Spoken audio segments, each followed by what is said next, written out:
Back to the grind, September 9th.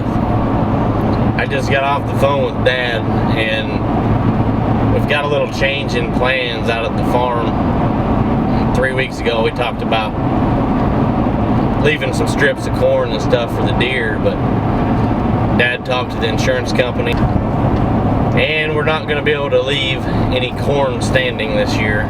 So once again, we've had a change in plans. Getting ready for harvest is got to be one of my favorite times of the year. The crops are ready, you know, the deer are losing their velvet, and I don't really get a lot of time anymore to go back home and get my hands dirty on the farm and really just have fun. So this is a real treat for me to get to go home, get the combine out, get everything ready, spend some time with the family, and just have a little combine therapy.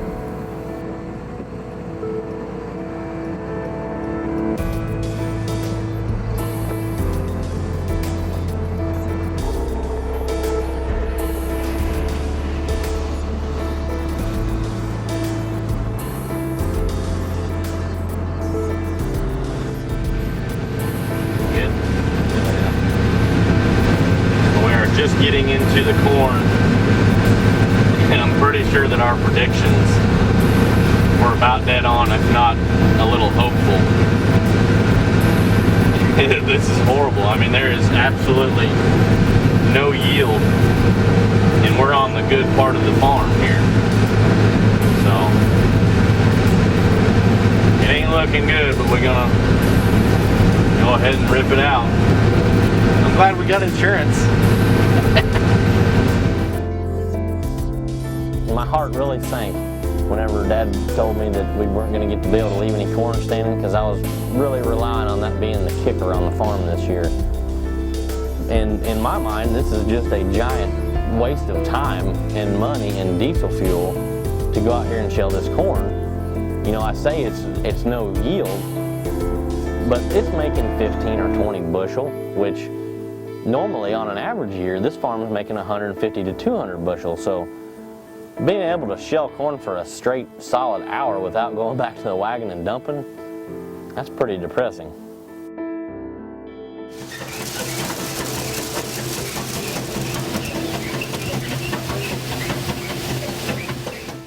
Stuck Dad in the combine for a minute. I wanted to kind of get out and take a look around. If this was a normal agricultural field in a normal year and on any other farm, this would look horrible. Our objective on this farm is to hold as many deer as we can. What we've done is just basically raise the corn head up just to where it's just taking the ears off, and it's leaving this corn a little higher. Normally we like it cut down as low as we can to manage our residue, but it's doing a great job at leaving this corn, you know, waist high, and some of it's even shoulder and head high. So it's looking pretty darn good. We didn't get to do what we originally wanted to do, but you know, you got to roll with it. As soon as we get done here, I am fixing to set the table like we have never set it before. We talk a lot about adaptive management and being able to basically roll with the punches. And let me tell you, this year has been a year that we have had to scratch our heads every other day trying to figure out what to do. And I'm going to pull out an old farmer trick from the book.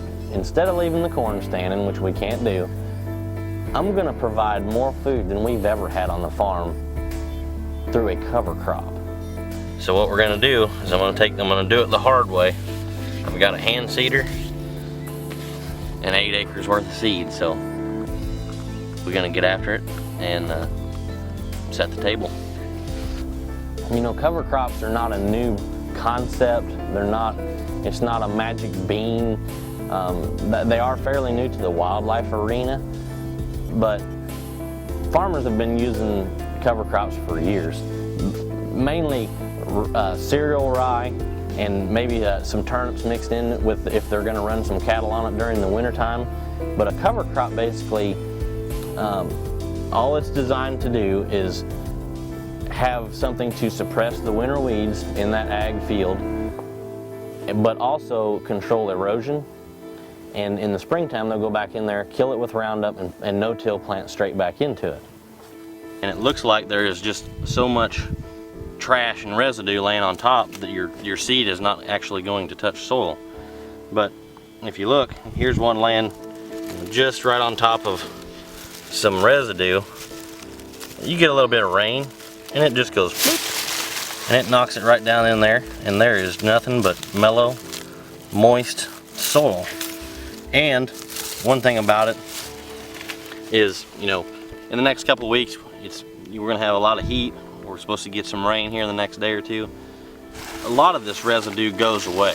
It decomposes, and I would say here in the next 2 or 3 weeks, we're gonna be seeing a lot of bare soil between the rows of this corn, and we're also gonna be seeing a lot of little radishes poking up.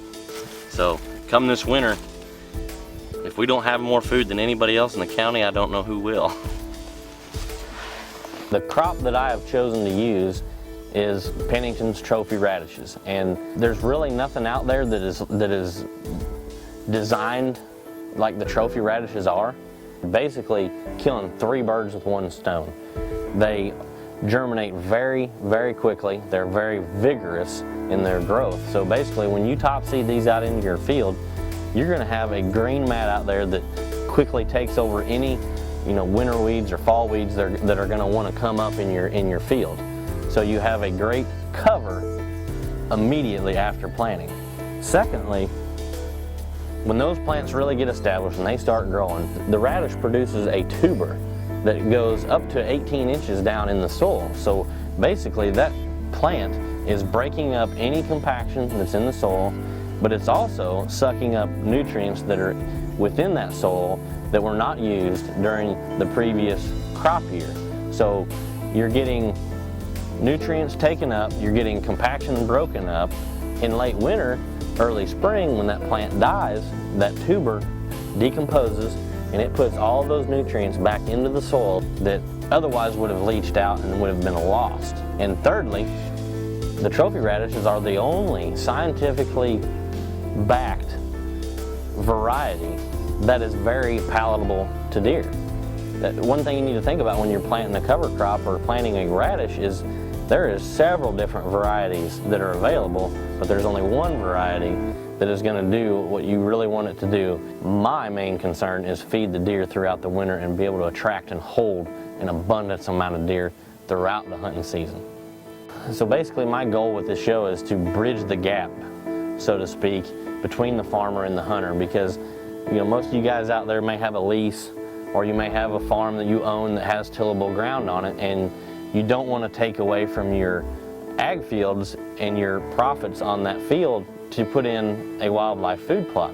Well, this gives you an avenue to either collaborate with that farm owner or be able to take your own farm and produce a good crop during the growing season, but also throw that cover crop on there, build your soil, feed your deer, have a successful hunting season.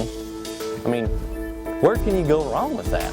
And really your only limitation is how much you can afford to spend on seed, because you don't have to go out there and have a disc and a plow and a cultipacker.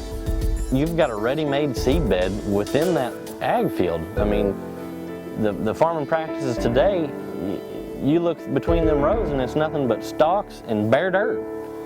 If you can go out there and topsoil this stuff into that bare dirt, you get rain on top of it, you harvest your crop, or you leave it standing in certain little spots, you've got more food out there than you'll know what to do with.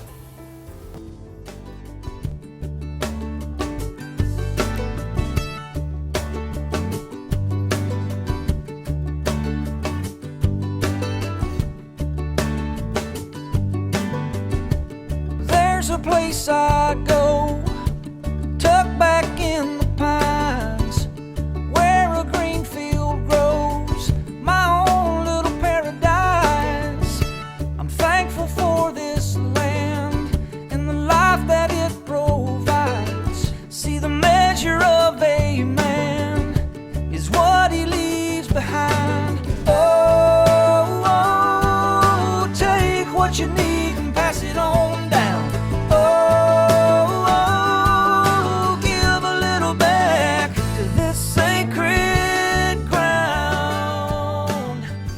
sometimes you just got to get on old Chucky. Let him loosen up a little bit.